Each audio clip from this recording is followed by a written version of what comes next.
예, 안녕하십니까. 더리치 에셋 황태현 대표입니다. 시청자 여러분들 한 주간 잘 보내셨습니까? 저도 잘 보내고 있습니다. 근데 요즘 보니까요, 날씨가 많이 쌀쌀합니다. 우리 시청자분들 모두 건강 잘 챙기셨으면 좋겠습니다. 제가 매주 한 주 한 주마다 우리 시청자분들께 다양한 정보를 드리고 있습니다. 어디에 관심을 가지면 그나마 재테크를 해서 나의 재산을 좀 늘려볼 수 있을까? 많은 고민들을 하고 계실 겁니다.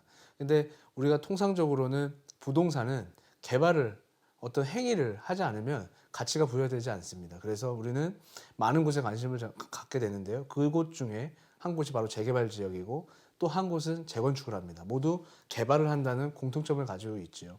근데 이 곳들을 이제 어떤 지금까지 부동산 시장의 어떤 흐름들을 보면 사실 최근에 보면요, 세 가지로 한번 요약을 해볼 수 있을 텐데, 첫 번째는 신규 아파트에 대한 선호도가 굉장히 높아졌습니다.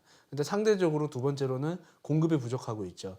많은 정책 규제로 인해서 신규 물량을 만들어내지 못하고 있기 때문입니다. 그리고 다양한 어떤 이해관계 속에서 좀 불편함들이 많이 있다 보니까 사업이 지연되기도 하고 또는 빨라지기도 하고 하면서 지금 현재는 그렇게 속도가 이렇게 원활하게 가고 있는 중은 아니다, 이렇게 좀 보시면 좋을 것 같고요. 그 반면에 거꾸로 신규 어떤 아파트나 선호도는 높아지고 있다, 이렇게 보시면 좋습니다. 자, 세 번째로는 과거에는 뉴타운 사업을 많이 했습니다. 서울시 같은 경우에는. 근데 뉴타운 사업은 굉장히 어떤 구역이나 부지 자체가 너무 크고 방대하다 보니까 한번 사업을 하려면 굉장히 많은 오랜 시간을 기다려야만 했습니다. 그러다 보니까 상대적으로 소규모 사업장들이 속도를 빨리 내는 모습을 보이고 있거든요. 근데 그런 곳들이 서울시만 하더라도 한 500여 개의 재개발과 재건축 지역이 자리를 잡고 있습니다. 하지만 자, 우리 시청자분들은 내가 살고 있는 곳 아닌 이상은 거의 다 외곽에 있는 쪽이라든가 내가 살고 있는 타 지역 같은 경우에는 알 길이 없죠. 그래서 그런 것들을 좀 공부를 하신다면 어디가 안전하고 어디가 되고 있구나, 이런 것들을 좀 점검하면서 우리가 갈 수 있을 텐데, 그런 공부를 앞으로 좀 잘 해나가셨으면 좋겠다라는 의미에서 오늘 서울 재개발 유망지역 분석이라는 어떤 주제를 가지고 제가 짧게나마 한번 준비를 해보았다, 이렇게 보시면 좋을 것 같습니다. 일단 제가 서울시를 4개 지역으로 좀 나눴습니다.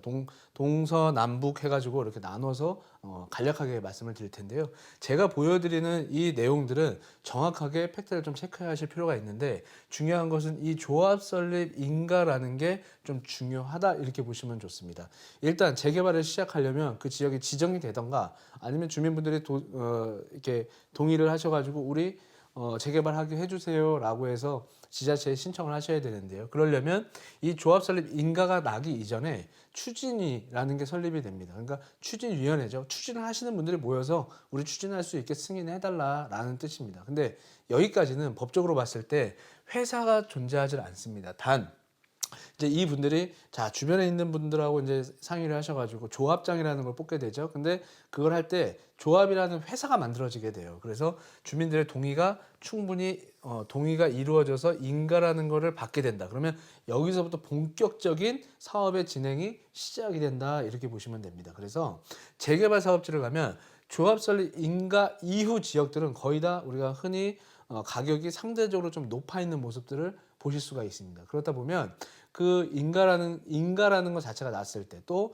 이 다음 인가는 사업시행 인가라고 하고요. 그 다음에는 관리처분 인가라는 표현을 씁니다. 그 단계가 거쳐갈수록, 즉 재개발을 했을 때 이렇게 단계가 있다면 한 단계 한 단계 한 단계 한 단계 높아질수록 가격대가 올라가는 그런 모습을 보인다는 것이죠. 그렇다면 우리가 약간의 안전성을 담보하고 그나마 좀 저가에 있을 때, 조합이라는 속도가 조금 아래쪽에 와 있을 때 접근을 하셔야지만 단계가 넘어갈수록 발생하는 이득분을 우리가 노려볼 수 있다는 말씀을 드려보고 싶은 겁니다. 그래서 보게 되면 서울시 전체를 놓고 봤을 때 재개발 재건축을 이런 인가라던가 어떤 단계를 확인하시려면요, 재개발 재건축을 한눈에 확인할 수 있는 서울시에서 운영하는 사이트들이 있습니다. 그래서 거기를 좀 확인해 보시면 좋다라고 제가 한번 말씀을 드려보겠고요. 자, 그 가운데서 자, 은평구도 마찬가지고 종로구, 서대문구, 중구, 뭐 용산구 이렇게 있는데, 이런 라인들을 보면 다 이런 데들이 주택 밀집 지역들이에요. 그러니까 노후도가 굉장히 심하고 기본적으로 개발 요건이 돼서 개발을 할 수 있는 가능한 구역들이 나와 있는 것이죠. 그러면 이런 곳들은 앞으로 어떻게 된다?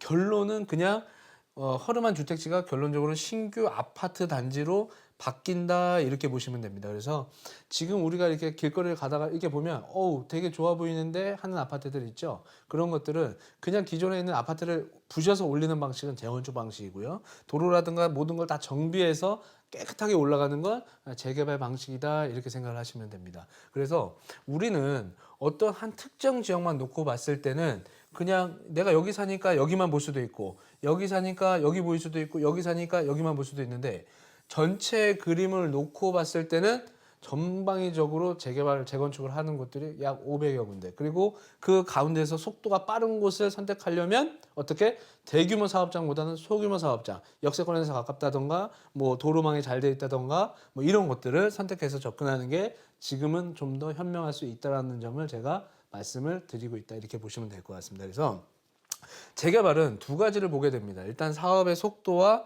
사업성이에요. 지금 사업이라는 건 재개발은 사업성, 그러니까 뭐 얼마나 지어서 이득이 발생하느냐 부분하고 또 속도에 대한 부분이에요. 이게 만약에 자 개발을 해나가는데 속도가 막 처집니다. 막 개발이 잘 안 돼요. 그러면 사업성이 아무리 높더라도 중간에 돈이 많이 들어가니까 계속 무언가 이득분을 창출하려면 시간이 늘어질 수밖에 없겠죠. 그러다 보니까 이 사업성도 중요하지만 일단 속도가 얼마나 빨리 안전하게 가고 진행이 되느냐가 더 중요하다라고 볼 수 있을 것 같습니다. 그래서 두 가지가 너무 잘 돌아가면 정말 끝내주게 좋은 것이 만들어지게 되는데 그런 것들의 어떤 지표로 삼을 수 있는 게 바로 이 조합 설립 인가다라는 거를 제가 강조를 해드리고 있는 것입니다. 그래서 우리 시청자분들께서 접근을 하실 때는 꼭 이 조합 설립 인가가 났나 안 났나 한번 보시고 접근하시는 게 보편적으로 좀 안전하다고 말씀을 드려볼 수 있을 것 같고요. 자, 강북이나 이런 쪽으로 보면 노원구라든가 강북구, 성북구, 동대문구, 이 성동구 이 5개 지역들만 보더라도 상계 일대, 미아 일대, 동서문동 일대라든가 답심리 일대, 성수 일대 지금 이 지역들 중에서는 굉장히 호가로 올라가고 있는 지역들도 있지만 이런 지역들은 좀 많이 올라 있죠. 이 답심리나 성수 이런 쪽은. 하지만 미아나 상계 이런 쪽은 아직도 저점에 좀 머물러 있기 때문에 상대적인 어떤 거주와 투자를 준비한다 그러면 내가 신규 물량을 잡아야 되는데 청약 시장으로 뛰어들지 못하는 어떤 조건을 가지신 분들도 있어요. 그러면 여기 이런 곳에 가셔가지고 단계를 확인한 다음에 자 미리 내가 그냥 취득을 해놓는 겁니다. 그러면 취득을 하면 나는 소유자가 되고 소유자가 받게 되는 권리가 입주권이 되는 것이죠. 조합원 아파트 가격, 조합원 가격으로 아파트를 받을 수 있는 그 조건이 생기기 때문에 그런 것들을 체크하셔가지고 먼 미래를 준비하는 전략도 필요하다라는 걸 제가 한번 말씀드려보도록 하겠고요. 자, 세 번째 지역으로 한번 가게 되면 자, 이 남쪽으로 봤을 때 관악구라든가 금천구, 구로구 이런 라인들, 동작구라든가 관악구도 보면 자 노량진 이런 쪽은 조금 무거울 수 있습니다. 하지만 고척이라든가 금천 또는 이 밑에 쪽으로 봉천 일대 이런 쪽으로 내려와 주면 사실은 아직까지는 그렇게 가격대가 세게 반영하고는 있지 않습니다. 왜? 아직 단계가 낮기 때문에 그리고 진행 상황에 따른 어떤 속도라는 게 중요한데 안정성은 담보해 가면서 속도를 우리가 좀 가져가죠. 그러면 지금 내가 큰 돈이 없습니다. 큰 돈이 없더라도 앞으로 조금 모아 갈 수도 있는 것이고요. 만약에 여기서 진행 단계에 가다가 내가 입주할 수 있는 여력이 안 된다. 그랬을 때는 충분히 매도를 할 수 있는 컨디션을 가져갈 수 있기 때문에 미리미리 좀 준비하는 지역들을 살펴보시면 되는데 여기에 또 하나의 핵심은 뭐냐면 소규모 단지라는 거예요. 그래서 앞으로 이 지금 현재 개발 방식은 역세권 개발이라든가 소규모 정비 사업 이런 쪽으로 방향이 많이 잡혀서 시간을 가지고 개발해 나갈 가능성이 매우 높고요. 우리 한 연초였죠. 2018년도 들어오면서 어떤 이슈들이 있었냐면 7대 산업 거점에 대한 어떤 개발 가능성을 예고하고 있었고 서울 생활권 계획에 따른 개발 방향성들도 많은 것들을 예고하고 있었습니다. 근데 거기에 나오는 핵심은 뭐냐면 성장, 상업지역 확대 그리고 상업지역 확대를 근간으로 한 인근에 있는 역세권 개발이라든가 인근에 있는 소규모 주택 사업 여기에 방점이 찍혀 있기 때문에 이건 뭐냐 속도를 최대한 빨리 가려면 1000명이 동의를 하는 것보다 100명만 동의하면 속도가 빨리 가니까 우리 그냥 막 크게 사업하지 말고 작게 빨리 가자 이런 어떤 분위기를 지금 조성하면서 10년을 내다보고 있다. 그렇게 된다면 어떻게 막 되게 좋아 보이는데 큰 데 가가지고 막 여기서 시간 막 끌려고 하지 마시고요. 소규모 사업장들 찾아서 짧고 이렇게 단기 어떻게 움직이면서 접근할 수 있는 곳으로 속도가 좀 빠른 곳에 사업성보다는 속도 쪽에다가 방점을 찍어가지고 가보신다면 충분히 어느 정도 이득 발생할 수 있을 것이다. 한번 보시면 되겠고요.